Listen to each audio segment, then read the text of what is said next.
ও ঠিক আছে তো? দেখুন প্লিজ ওর খেয়াল রাখুন। আমি এক্ষুনি হসপিটাল পৌঁছচ্ছি। হ্যাঁ হ্যাঁ, এক্ষুনি কিছুক্ষণের মধ্যেই আসছি। ওকে ওকে, থ্যাংক ইউ। আচ্ছা, আপনি কি ফোন করেছিলেন? হ্যাঁ হ্যাঁ, আমি ফোন করেছিলাম। এই ভদ্রলোক এখানে, জানি না কেউ এই বেচারাকে। আপনি এনাকে চেনেন? না স্যার, আমি তো ওকে চিনি না। কিন্তু দেখুন স্যার, আপনি বলেছিলেন যতক্ষণ না আপনি আসেন আমি এখানেই থাকি। তো আমি ছিলাম। এবার আমার হসপিটালে যেতে দিন, আমার ওয়াইফ হসপিটালে ভর্তি। গুলি সোজা মাথায় লেগেছে, মনে হচ্ছে এখনো ভেতরেই আছে। এর স্কাল্প আর নাক খুব বাজেভাবে ভেঙে গেছে। চোয়ালটা ভাঙেনি, কিন্তু একে শনাক্ত করা খুব মুশকিল। মুখ একদম নষ্ট হয়ে গেছে, ফেসটা রিকনস্ট্রাকশন করতে হবে। স্যার প্লিজ আমাকে হসপিটাল যেতে দিন। দেখুন, সরি, আমরা আপনার অবস্থা বুঝতে পারছি, কিন্তু এখানে কি হয়েছিল সেটা না জেনে আপনাকে যেতে দিতে পারছি না। Please sir. দেখুন, আমি জানি যে আপনি এই লোকটাকে চেনেন না, কিন্তু এর মৃত্যু আপনার কম্পাউন্ডে, আপনার বাড়িতেই হয়েছে।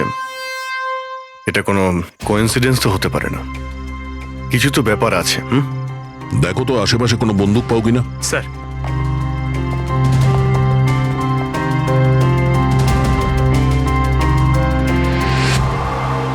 ভাই ভাই, ইউ ডোন্ট ওয়ারি, আমি খবর নিয়েছি, বৌদি একদম ঠিক আছে হসপিটালে। স্যার, এ আমার বোন শায়লা।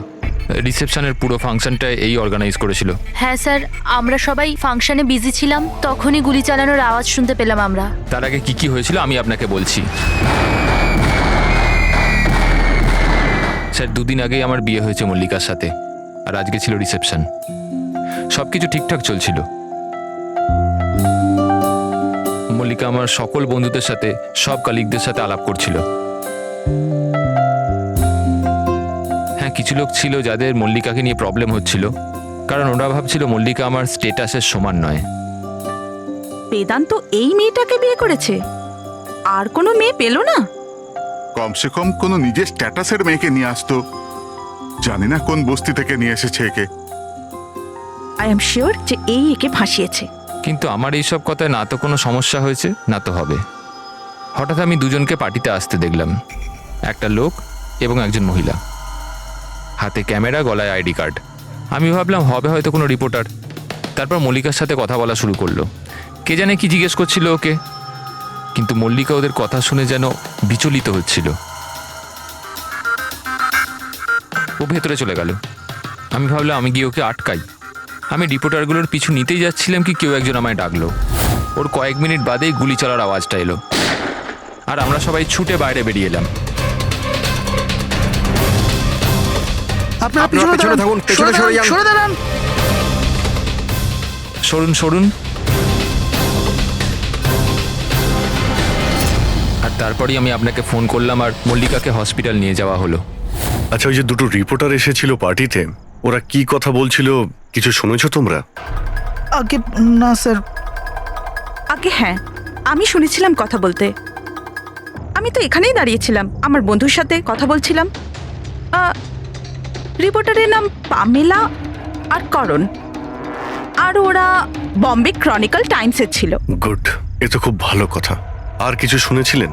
আপনার সঙ্গে কোনো কথা বলেছিল ওরা? না না, ওরা মালিকাকে জানি না কেমন অদ্ভুত অদ্ভুত প্রশ্ন করছিল। তুমি কখনো বোট ব্লাস্টের ব্যাপারে শুনেছো? তুমি নিশ্চয়ই বোটে বন্দুক সহ একজন মানুষকে দেখেছো। নো প্রবলেম, আমি নিজেই খুঁজে নেব। বেচারি মালিকা খুব ঘাবড়ে গেছিল আর ভেতরে চলে গেল, আর কিছুক্ষণ পরে গুলির আওয়াজ পাওয়া গেল। এরকম পাগল রিপোর্টার আমরা অনেক দেখেছি, আর আপনারাও খুব ভালোভাবে জানেন যে কোনো কারণ ছাড়া কোনো রিপোর্টার এরকম ফালতু প্রশ্ন করবে না। তো তোমার কি মনে হচ্ছে ওরা দুজন কোনো রিপোর্টার ছিল না? হতে পারে। ওরা যখন ভিতরে ঢুকেছিল তখন তোমরা গেটের সামনে ডিউটি করছিলে, তো ওদের দেখেছিলে তোমরা? গেটের বাইরে সিসিটিভি ক্যামেরা লাগানো আছে, নিশ্চয়ই ভেতরে আসলে দেখা যাবে। স্যার, ওদের এন্ট্রি রেজিস্টারেও আছে, যদি আপনি বলেন তো নিয়ে আসবো। এতে বলার কি আছে, তাড়াতাড়ি গিয়ে নিয়ে এসো, যাও তাড়াতাড়ি। অভিজিৎ, এই লোকটার পকেটে না কোনো আইডি আছে, না কোনো মোবাইল আছে, পকেট খালি। আর দ্বিতীয় কথা হলো, এর মাথায় গুলি লেগেছে পেছন থেকে, আর ডাইরেকশন দেখে মনে হচ্ছে যে গুলি ভেতর থেকে চলেছে। সব জায়গা খুঁজে নিয়েছি স্যার, কোথাও কিচ্ছু নেই। আর স্যার বন্দুকটাও সে বাড়িতে রেখে যায়নি। যদি বাড়িতে রেখে যেত হয়তো সবাই ভয় পেয়ে যেত। কিন্তু এরকম তো কোনো ব্যাপার নয় স্যার, আমাদের বাড়িতে তো অনেক রকম বন্দুক আছে। কি বলছেন, বাড়িতে? হ্যাঁ, কারণ দাদা তো গানসের ডিলার না। আপনি যেটা বলেননি যে আপনি বন্দুকের ডিলার? হ্যাঁ, কোথায় রাখেন আপনার এই গান? চলুন দেখান। আর হ্যাঁ, পার্টিতে আপনি যে যে গেস্টকে ইনভাইট করেছিলেন তাদের লিস্টটা আমরা চাই। হ্যাঁ, এক্সকিউজ মি। হ্যালো, কি? হ্যাঁ হ্যাঁ, আমি আমি আমি এক্ষুনি আসছি। ঠিক আছে, আমি আসছি। আমরাও যাব আপনার সাথে আপনার ওয়াইফের সঙ্গে দেখা করতে। হতে পারে এই খুনের সঙ্গে তার অজ্ঞান হয়ে যাওয়ার কোনো না কোনো রিলেশন আছে। মল্লিকার আগের জীবনটা পুরো সাদা, একদম ফাঁকা। ইনফ্যাক্ট যে হসপিটালে আমি ট্রাস্টি, মল্লিকা ওখানকার একটা পেশেন্ট ছিল। ওর অ্যাক্সিডেন্ট হয়েছিল আর শকের জন্য ওর সমস্ত স্মৃতিশক্তি চলে গেছিল। ও কে, কোথা থেকে এসছে, ওর সাথে কি হয়েছে ওর কিচ্ছু মনে ছিল না। ওর তো নিজের নামটাও মনে ছিল না। মল্লিকা নামটা আমরা দিয়েছিলাম। আমি যখন ওর সাথে দেখা করলাম তো খুব বিচলিত ছিল, খুব ভয়ের মধ্যে ছিল। কিন্তু ধীরে ধীরে আমি ওকে আশ্বাস দিলাম যে সব কিছু ঠিক হয়ে যাবে। আর এইভাবে মেলামেশা করতে করতে আমার ওকে ভালো লাগতে শুরু করলো। ওর আগের জীবনটা নিয়ে আমার কোনো মাথা ব্যথা ছিল না স্যার, এই জন্য আমি ওকে বিয়ের প্রস্তাব দিলাম। কিন্তু স্যার, যবে থেকে মল্লিকা আমার জীবনে এসছে ওর জীবনটা বিপদের মধ্যে পড়ে গেছে। তার মানে কি কি বলতে চাইছেন আপনি? স্যার, আগের সপ্তাহে আমরা সিটি স্কোয়ার মলে গেছিলাম। বিয়ের প্রস্তুতি একদম জোর কদমে চলছিল।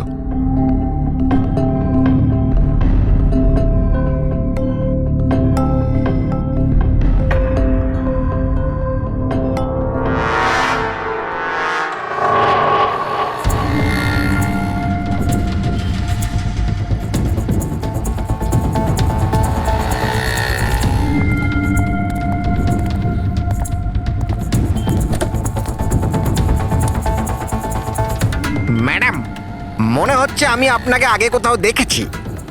আমায়? চিনতে পারলেন না আমাকে? না, আমি চিনি না আপনাকে। কি বলছেন চিনতে পারলেন না? এই দেখুন পোড়া মুখ, বোট, কিছু মনে পড়ছে না আপনার? না, সরি, আমি আপনাকে চিনি না। কি বলছেন আপনি চিনতে পারছেন না? আমি জানি তো আপনি দিয়া ম্যাডাম, তাই না? আপনার কিছু ভুল হচ্ছে। আমার নাম মল্লিকা। আরে আপনি দিয়া ম্যাডাম তো। বোটে আপনি এসেছিলেন আপনার জন্মদিন পালন করতে, মনে নেই? না। নেই কি করে? আপনি মনে করুন। আরে আমার হাত- এই দেখুন আমার পোড়া বেরান মুখ। তো। হাত ছাড়ুন। আমার কোনো ভুল হতেই পারে না। আপনি চিনতে এই, পারছেন না আমাকে? ছাড়ো গে, আমি ছাড়ো চিনি গে। না আপনাকে। হাত দিচ্ছিস কেন কি গায়ে? বলছেন কি? উনি তো আমাকে চেনেন, দিয়া ম্যাডাম। এনার জন্যই আমার মুখটা পুড়ে গেছে, এখন আমাকে চিনতেই অস্বীকার করছে। তুই এখান থেকে বেরো, না হলে কিন্তু আমি পুলিশকে ডাকবো। আরে পুলিশ! আরে পুলিশ! এই, দাঁড়া, দাঁড়া। পুলিশকে ডাকবে ও। কিছু হয়নি। It's all right. চলো চলো, তুমি গাড়িতে বসো। সেই লোকটা আর কোনোদিন সামনে এসেছিল? না স্যার, কিন্তু ওর দুদিন পরে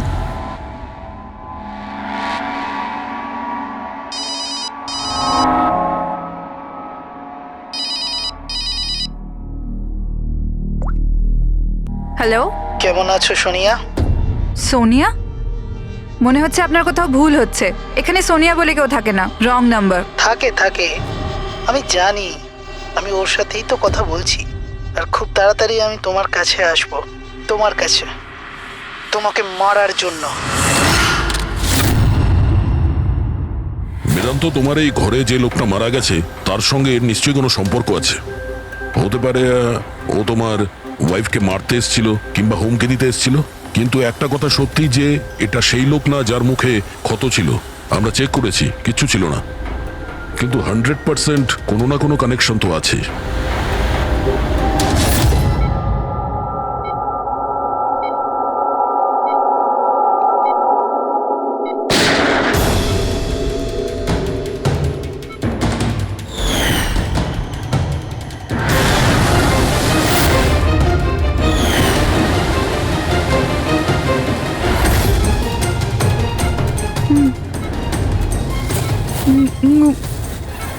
গুলি, গুলি, না না না,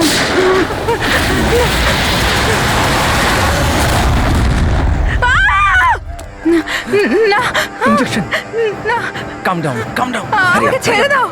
আমি কিছু করিনি, ছেড়ে দাও। Mallika, are you all right? Relax, তুমি হসপিটালে আছো, একদম সেফ আছো। মল্লিকা, কেমন আছো তুমি? হ্যাঁ, ও গড, কেমন, ঠিক আছো তো তুমি? ঠিক আছো? ডক্টর ইশান্ত, আপনি বলছিলেন যে বেদান্তকে যে মল্লিকা একটু অস্থির হচ্ছিল, কিছু বিড়বিড় করছিল, কি হয়েছিল ওর? আসলে মল্লিকা যখন জ্ঞান ফিরল খুব অদ্ভুত ধরনের কথা বলছিল। এরকম মনে হচ্ছিল যেন ও এখানে তো আছে কিন্তু ওর মস্তিষ্ক অন্য কোথাও। মানেটা কি? এরকম মনে হচ্ছিল যেন ও কোনো পুরনো ঘটনার কথা মনে করছিল। ওর অবচেতন মন যেন ওই ঘটনাটাই দেখছে। মল্লিকা, দেখো, ঘাবড়িও না, কিচ্ছু হবে না তোমার। তুমি কি দেখেছো বলো, কি শুনেছো? গুলির আওয়াজে আমার চোখ খুলল। যখন যখন আমি চোখ খুললাম তো আমি অদ্ভুত অদ্ভুত জিনিস দেখছিলাম। একটা বোট আর আর আর একটা লোক ওই লোকটার হাতে একটা বন্দুক ছিল। আর বন্দুকটা আমার দিকে তাক করে আর আর ওই ব্লাস্ট হয়ে গেল। ওই ব্লাস্ট।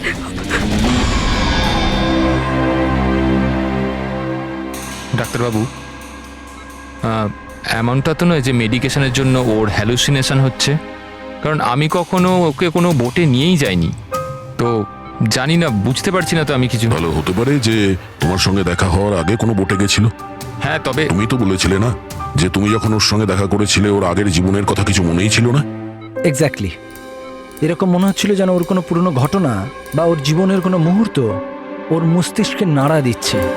ডাক্তারবাবু, আপনি তাহলে বলতে চাইছেন যে এটাও মল্লিকার জীবনের গল্পের একটা অংশ? হতে পারে সেটা। আমাদের সাবকনসিয়াস মাইন্ড কখনো কখনো কোনো ঘটনাকে, ওর মেমোরিকে মনের মধ্যে আঁকড়ে ধরে রাখে, আর ওই ঘটনার সঙ্গে সম্পর্কিত কোনো ঘটনা বা জিনিস সামনে আসে, তাহলে ওই ঘটনাটা আবার পুনরায় মনে আসে। বেদান্ত, মনে হচ্ছে তোমার ভয় ঠিকই ছিল। মল্লিকার জীবনের ঝুঁকি আছে। ওই লোকটা যে তোমার বাড়িতে মারা গেছে ওই ষড়যন্ত্রের সঙ্গে যুক্ত আছে। কিন্তু এটা আপনি কিভাবে বলতে পারেন? সেই কারণেই তো করোনার পামেলা মল্লিকাকে উল্টোপাল্টা প্রশ্ন করছিল যে তুমি কখনো কোনো বোটে চেপেছো কিনা, কিংবা কোনো লোককে বন্দুক হাতে দেখেছো কিনা। এই কেস একটা অন্যের সঙ্গে যুক্ত। প্রথমে তো এটা জানতে হবে বেদান্তর ঘরে ওই গুলিটা চালিয়েছে কে।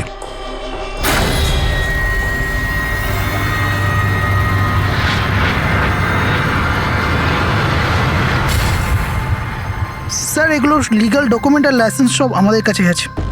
আচ্ছা, এখানে এই রুমে কারা কারা আসতে পারে? এখানে বেদান্ত স্যার, মল্লিকা বৌদি আর শায়লা ম্যাডাম ওনার বন্ধু আসতে পারে।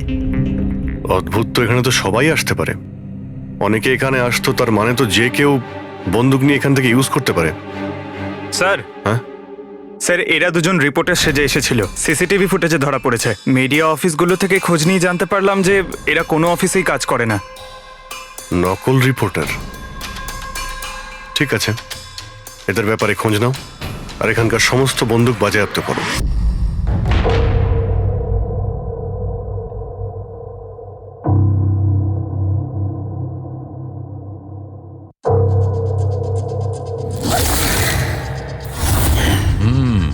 থ্যাংক গড এর চোয়ালের হাড়গুলো আর চিক বোনটা ঠিক আছে, নাহলে মুখটা তৈরি করা খুব মুশকিল হয়ে যেত। বেশিরভাগ খলিটা তো ভেঙে চৌচির হয়ে গেছে। যাই হোক, এই হাড়গুলো দিয়ে তো মুখটা বানানো যেতে পারে।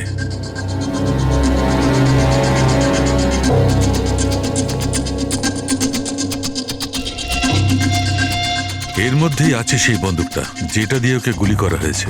জানতে হবে প্রথমে এর মুখটা তো আগে তৈরি করি।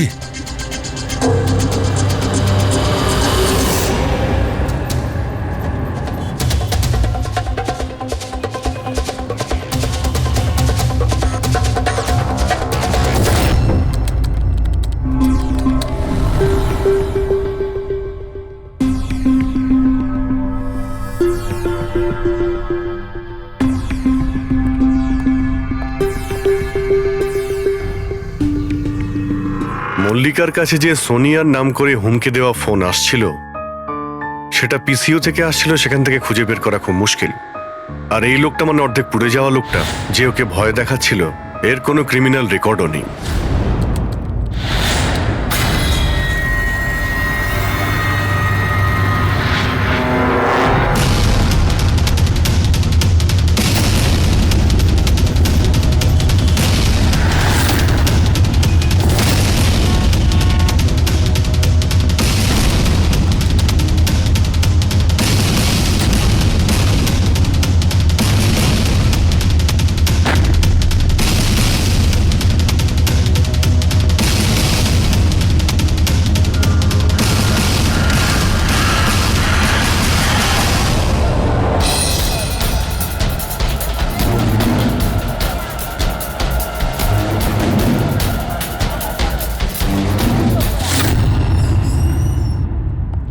শুনুন, আগে বলুন। দেখুন আমরা সিআইডি থেকে আসছি। সিআইডি? আমি আপনার কি হেল্প করতে পারি? এক মিনিট, একবার এই ফটোটা দেখুন। এরা কি কোনোদিন আপনার কাছ থেকে ক্যামেরা আর মাইক ভাড়া করে নিয়ে গেছিল এই 48 ঘন্টার ভেতরে? এক মিনিট দাঁড়ান, আমি চেক করে আপনাদের বলছি। আমি এক্ষুনি আসছি।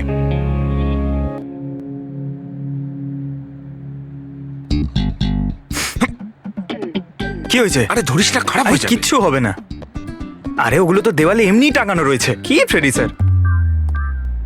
আগে হ্যাঁ, এ করণ আর পামেলা এরা 48 ঘন্টা আগে আমাদের এখান থেকেই মাইক আর ক্যামেরা ভাড়া করেছিল।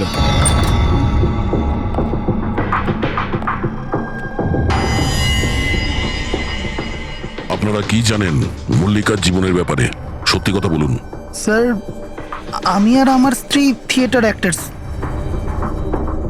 শায়লা আসলে আমাদের ফিনান্সিয়ালি অনেক উপকার করেছে। তো হি ইজ রাইট স্যার।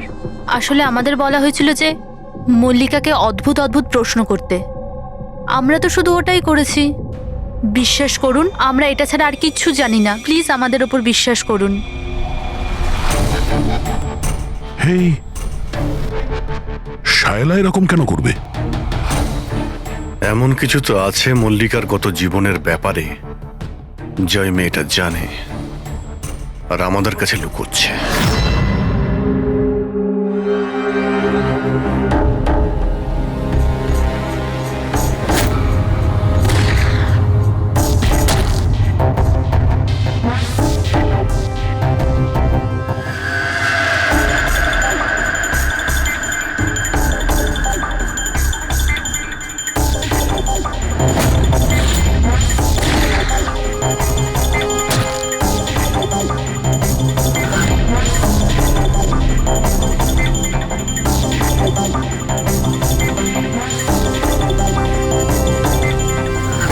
তাহলে এইটা হচ্ছে ওর মুখ।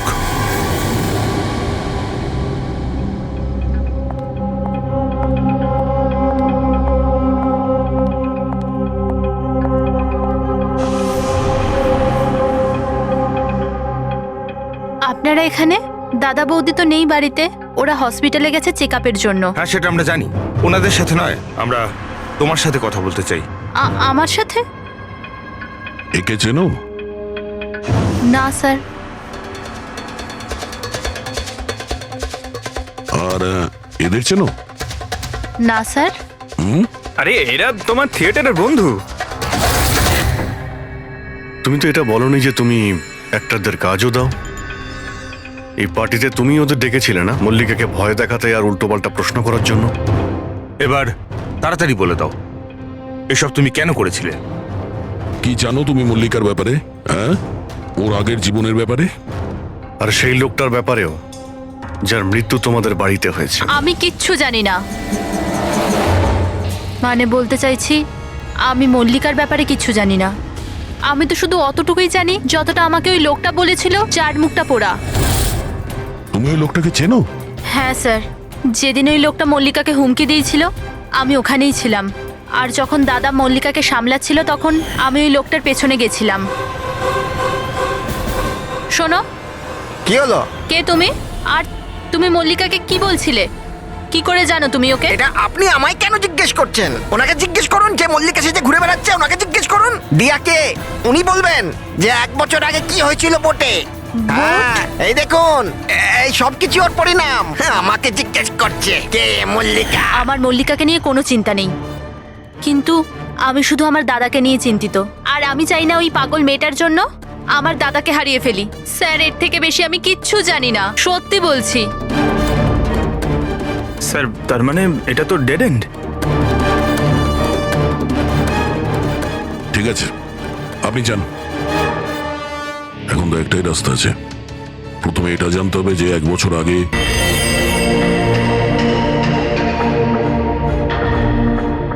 এমন যতগুলো কেস হয়েছে সব কটা দেখো 10 মাস থেকে 1 বছরের মধ্যে। এই সময় বেদান্তর সঙ্গে মল্লিকার দেখা হয়েছিল হসপিটালে। ওকে? Yes sir. একবার যদি বোটে ব্লাস্টের ব্যাপারটা পরিষ্কার হয়ে যায় তাহলেই তদন্ত এগোনো যাবে। স্যার, হ্যাঁ, পেয়ে গেছি। এই দেখুন, 2016 নভেম্বরে একটা বোট ব্লাস্ট হয়েছিল কেরালায়। স্যার ওই বোটে 4 জন ছিল, হাজব্যান্ড ওয়াইফ, ওনাদের মেয়ে দিয়া, আর ওই বোটের মাঝি। বম ব্লাস্টের জন্য স্যার সবাই মারা গেছিল, শুধু ওই মাঝি ছাড়া। স্যার, এ তো মল্লিকা। মল্লিকা, দিয়া, এর ফ্যামিলিতে আর কে কে আছে? স্যার মাথুর ফ্যামিলিতে 4 জন মেম্বার, হাজব্যান্ড ওয়াইফ, ওদের মেয়ে দিয়া, আর ওর ভাই রতন। 1 মিনিট স্যার, এই যে এটা ওর ফটো, রতনের। এটা তো সেই লোকটা যার মৃত্যুটা গুলি লেগে হয়েছে বেদান্তর বাড়িতে। কিন্তু স্যার, গুলিটা মারলো কে? এখন এই সব প্রশ্নের উত্তর কেরালাতে গেলেই জানতে পারা যাবে।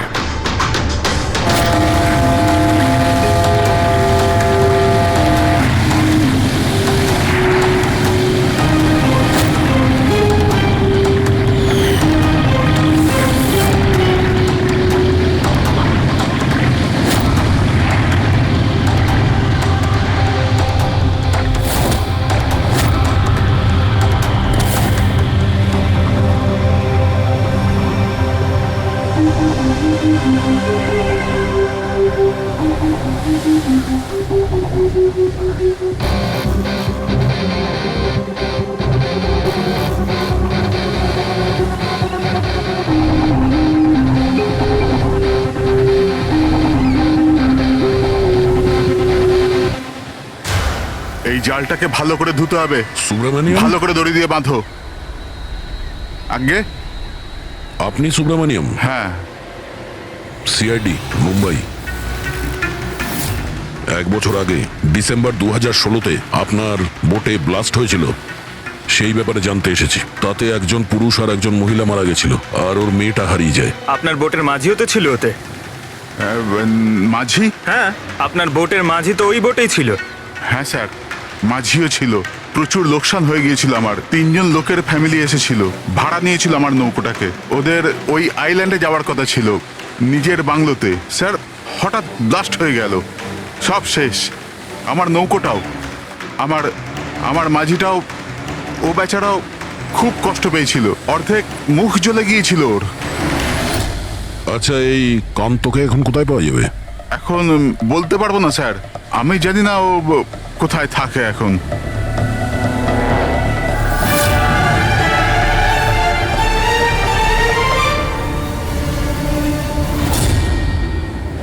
ইশারা কাকে করছিলেন? ইশারা? হ্যাঁ? ও স্যার, কে ওদিকে? স্যার, আমার স্যার।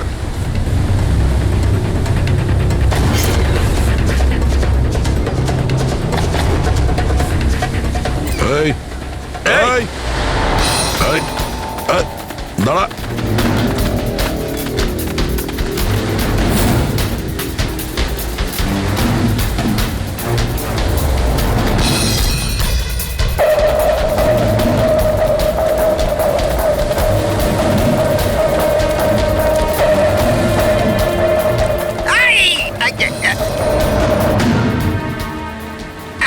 ছেড়ে দিন আমায়, ছেড়ে দিন আমায়, মুখটা ছেড়ে তো দিন। দেখা। তুমি, হ্যাঁ, তুমি মল্লিকাকে মারতে চেয়েছিলে, হ্যাঁ, আর রতনকে মারার জন্য বেদান্ত ম্যানসনে ঢুকে গেছিলে, তাই তো? এই, আবার যাবো। আর ওখান থেকে পালিয়ে এখানে চলে এসছো লুকানোর জন্য? না কেন করেছো তুমি এটা, বলো? না না স্যার, আমি কাউকে খুন করিনি। আমি লুকোনোর জন্য পালাচ্ছি না, আমার প্রাণ বাঁচানোর জন্য পালাচ্ছিলাম। আচ্ছা, রতন মরে যাওয়ার পর আমাকে এখানে আসতেই হলো। আপনারা এখনো বুঝতে পারলেন না? ওই মল্লিকা পুরোপুরি পাগল। ও মল্লিকা বিপদে নেই, দিয়া নিজেই বিপদ। কি বাজে কথা বলছো? হ্যাঁ, ওই বেচারি তো অসুস্থ, আর তুমি ওকে সবসময় বিরক্ত করছিলে। না স্যার, ওই মেয়েটা আপনাদের বোকা বানাচ্ছে। বোটে কি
তাড়াতাড়ি এসো, তাড়াতাড়ি এসো, নাহলে কেবিনে আবার বন্ধ করতে হবে আগের মতো।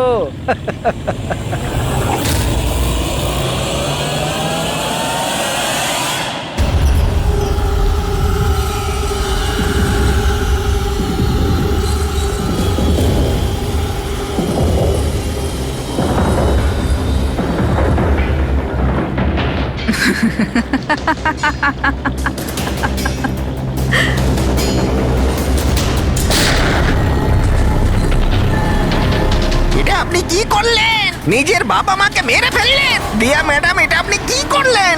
কে দিয়া ম্যাম? আমার নাম সোনিয়া। সোনিয়া দুজনকে কোনো দিন ছাড়ে না।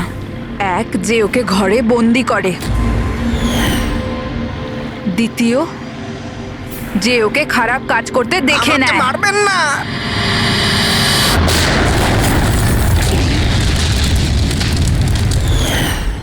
আমি তো বেঁচে গেলাম, কিন্তু বোটটা জ্বলে যাওয়ায় আমার মুখটাই জ্বলে গেল।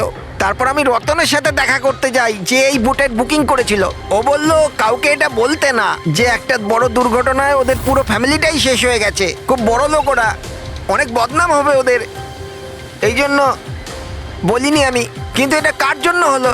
ওই মাথুর বাবুর মেয়ে দিয়া, ওর পাগলামির জন্য। পাগলামো? হ্যাঁ, দিয়া, যাকে আপনারা মল্লিকা ভাবেন না, ওর দ্বিতীয় রূপ সোনিয়া। ওর ভেতরে একটা ভয়ঙ্কর পাগল খুনি বাস করছে। স্যার, তার মানে স্প্লিট পার্সোনালিটি?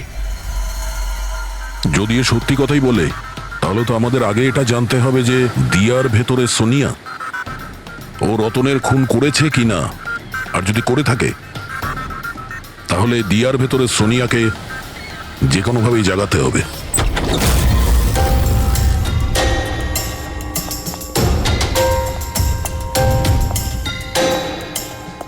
মিস্টার বেদান্ত, আপনি কিছুক্ষণের জন্য এখান থেকে চলে যান তো। আরে কিন্তু আপনারা এসব করছেনটা কি? তুমিও চলে যাও এখান থেকে।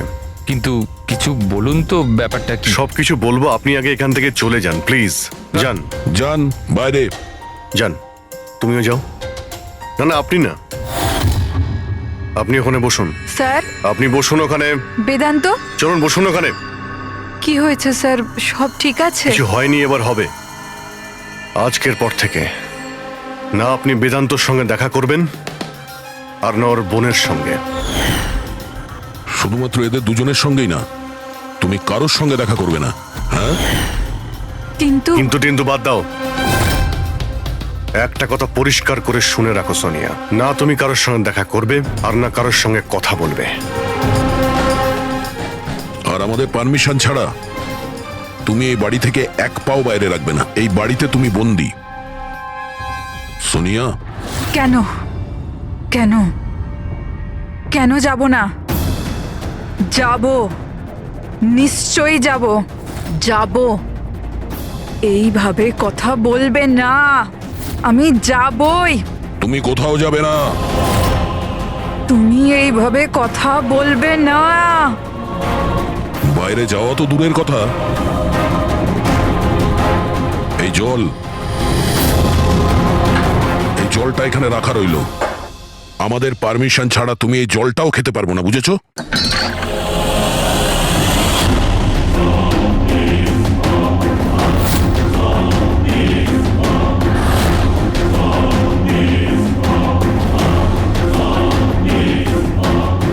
তুই আটকাবি আমাকে, নাকি তুই সোনিয়া নিজের ইচ্ছার মালিক? সোনিয়াকে কেউ আটকাতে পারবে না, সোনিয়াকে কেউ আটকাতে পারবে না।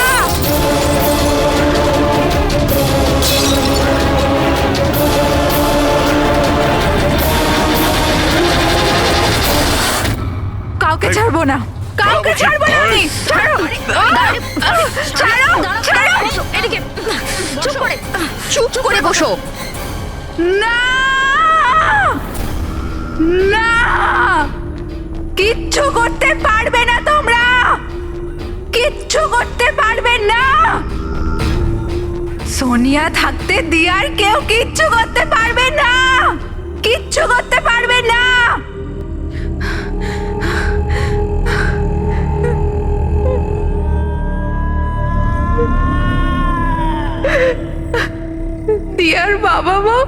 এরকমই করেছিল। দিয়াকে ঘরে বন্ধ করে দিত, কেউ এলেও দিয়া একাই বসে থাকতো, কেউ আসতো না। মেরে ফেলেছি আমি দিয়ার বাবা মাকে। তোমাদেরও মেরে দেব, তোমাদের সবাইকে মেরে দেব। কে তুমি? তোমার আসল পরিচয় কি?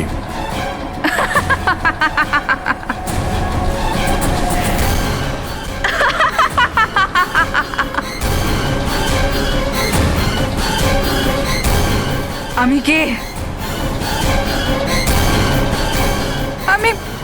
আমি দিয়া, আমাকে বাঁচাও। আমি দিয়া, প্লিজ আমাকে বাঁচাও, প্লিজ। রতনকে তুমিই মেরেছো না? হ্যাঁ, যাতে ও বেদান্ত আর শায়লাকে তোমার আসল পরিচয় না দেয়, তাই তো? এটা কি বলছেন স্যার? রতন এখানে এসেছিল? রতনের ডেথ কি এই বাড়িতেই হয়েছিল? আমার বাড়িতে রতনের ডেথ হয়েছে? ভালো হয়েছে, খুব বিরক্ত করতো আমাকেও। যদি আমি ওকে গুলি মারতে পারতাম কত মজা হতো। সবাই মরে যেত আমারই হাতে, তোমাদের সবাইকে আমিই মেরে ফেলবো।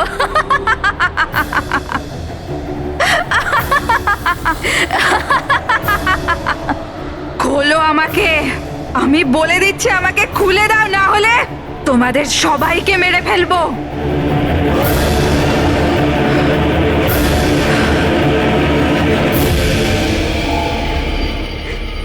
ছেড়ে দাও না দিয়াকে,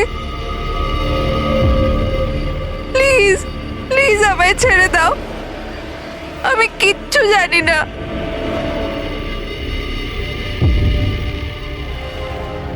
বেদান্ত, বেদান্ত,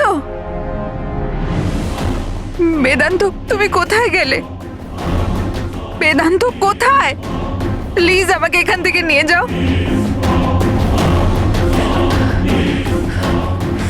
খুলে দাও, খুলে দাও আমাকে।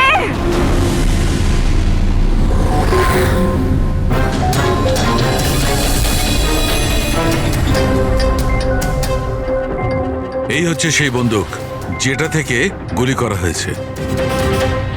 এবার অভিজিৎ, তুমি এক কাজ করো, এই বন্দুকটা নাও, আর ওই সেকেন্ড ফ্লোরে যে উইন্ডোটা আছে ওখানে গিয়ে একে গুলি করো। ওখান থেকে? কাম অন, গো। আরে স্যার, এটা 9mm বন্দুক। যদি আমি জানালা থেকে দাঁড়িয়েও এই ডামিকে গুলি করি, তাহলে গুলিটা ডামি পর্যন্ত পৌঁছানোর আগেই নিচে পড়ে যাবে। রেঞ্জ খুবই কম হয়, এর গুলি লাগবেই না। আচ্ছা, ওর গুলিটা লাগবেই না। ওকে, এর গুলিটা যদি ওখান থেকে না লাগে তাহলে দয়া তুমি এক কাজ করো, তুমি এখান থেকে 7-8 ফুট দূর থেকে একে গুলি করো। Come on.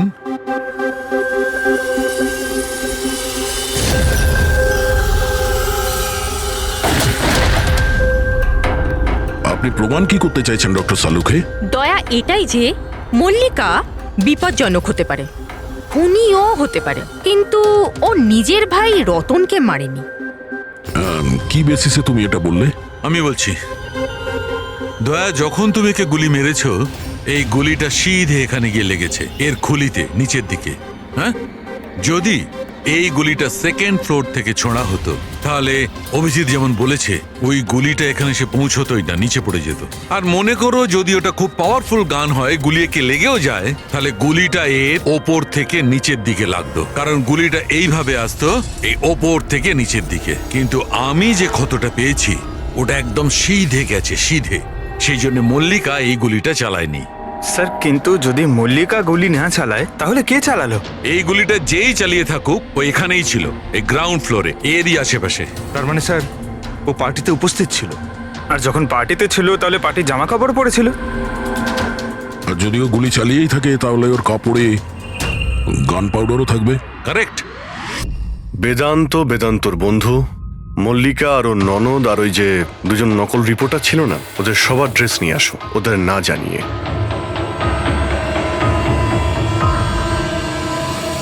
আমাদের কাছে এটা একটা অদ্ভুত কেস ছিল। শুরুতে আমরা বুঝতেই পারছিলাম না যে খুনি আসলে কে, কিন্তু কথায় আছে না, সত্য কোনোদিনও গোপন থাকে না।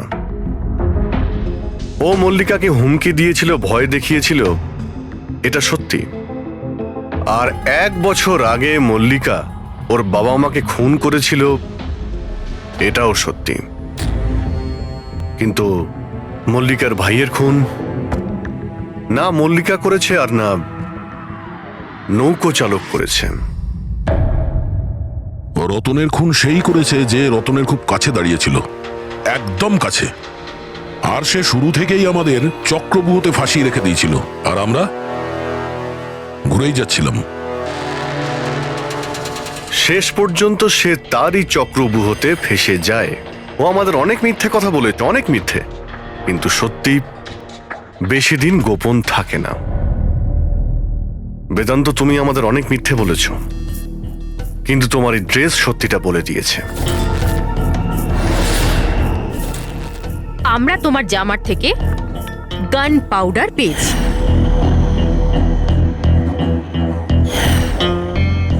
আমি রতনকে গুলি মেরেছিলাম। রিসেপশনের একদিন আগে ওর একটা ফোন এসেছিল, আর ও রিসেপশনের দিনও এখানে এসেছিল। আমি ওর সাথে একা দেখা করতে গেলাম, কি সব উল্টোপাল্টা কথা বলছিল। যে মল্লিকার মাথার ঠিক নেই, ওর নাকি ডিসঅ্যাসোসিয়েটিভ ডিসঅর্ডার আছে, স্প্লিট পার্সোনালিটি, জানি না আরো কি সব বলছিল মল্লিকাই নাকি ওর মা বাবাকে মেরেছে, আর ও আমাকেও নাকি মেরে দেবে। খুব রাগ হয়েছিল ওর ওপরে। যখন আমি ওর কথা না শুনে ওকে এখান থেকে বেরিয়ে যেতে বললাম, তো আমাকে ধমকি দিল যে ও নাকি পুলিশে গিয়ে সব কিছু বলে দেবে। ও তো ভয় পাচ্ছিল যাতে মল্লিকা না ওর খুন করে দেয়। তারপরে খুব অদ্ভুত কথা বলছিল যে মল্লিকা পাগল হয়ে গেছে, জোরে জোরে চিল্লাতে শুরু করে দিল। বলছিল যে মল্লিকাকে ঘরের ভেতর আটকে রাখো, না হলে সবাইকে মেরে দেবে। আমি ওর কথা শুনলাম না, আর ওকে বললাম যে ও যেন ওখানেই দাঁড়ায়।